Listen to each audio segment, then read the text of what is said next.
So good morning mga kalapatids, ay ngayong araw ay Sabado at day off ko nga.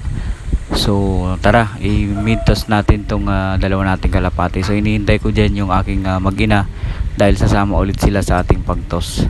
So niready ko na yung ating e-bike at lumarga na kami. So napag-desisyon na namin na kami ulit magkakasama papuntang Riverbanks, Marikina dahil subukan natin kung makauwi sila. So dumaan muna kami ng dentist at nagpa-dentist muna yung aking anak na si Kobe at ayan sila Manoy. So ayan, nasa loob na nga siya ng dentist clinic at after na niyan biyahe tayo papuntang Riverbanks. Ayan sila Manoy, nasa e-bike. Binabantayan ko sila baka mawala eh. So after 1 hour ayan na, tapos na yung dentist. Sabi ko kay Kobe high five kasi very good siya. So huwag natin patagalin, tara na, Riverbanks na tayo. So naghahanap na kami dyan ng mapagpwestuhan para ma-release or matos sila Manoy at Inday.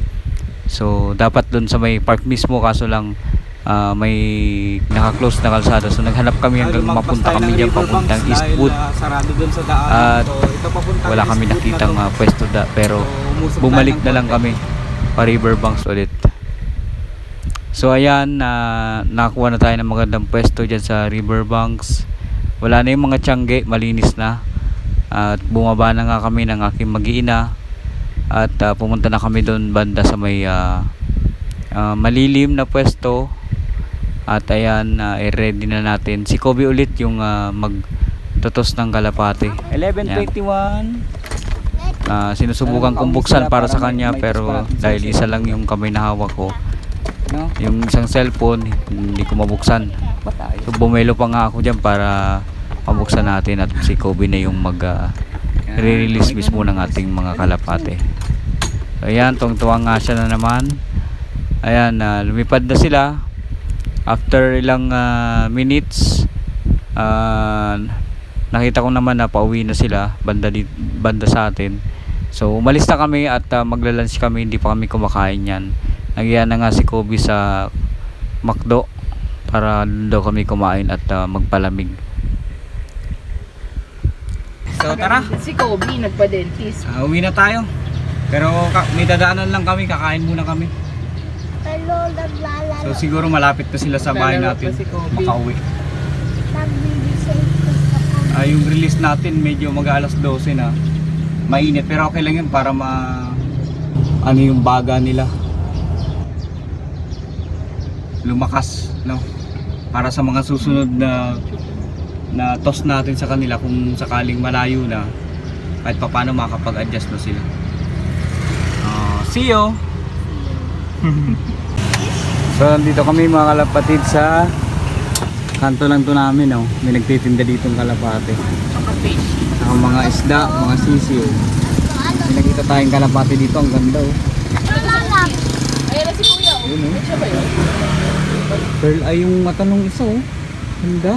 Yun oh. Ito oh. Yan? Ba't may number sila? Dito na kami sa bahay mga kalapatid. At ito yung box natin. Ayun, tingnan natin kung nandito na sila.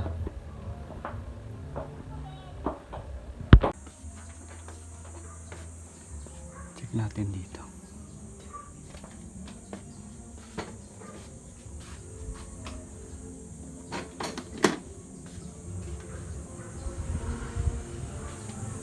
Wala pa sila.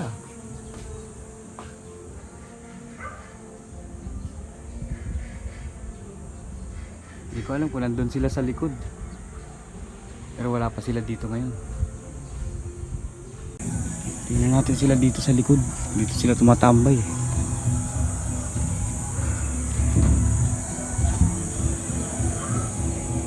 Ay, wala.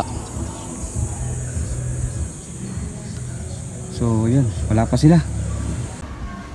So, pinakawalan natin sila sa Riverbanks ng mga alas 12.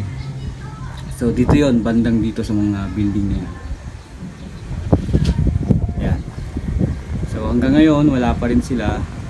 Okay lang, hintayin natin kasi sobrang init nung napakawalan natin sila eh. Hanggang ngayon, sobrang init. Baka mamaya hapon pa sila umuwi. So, na-double check ko na mga kalapatids, wala sila dito.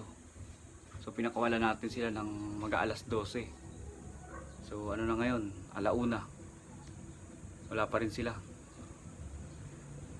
So hintayin natin, baka makauwi mamaya. So yun naman yung dahilan natin kung bakit tinutos natin sila. Para malaman natin kung ano yung kakayahan nila na umuwi kahit na unknown bloodline sila.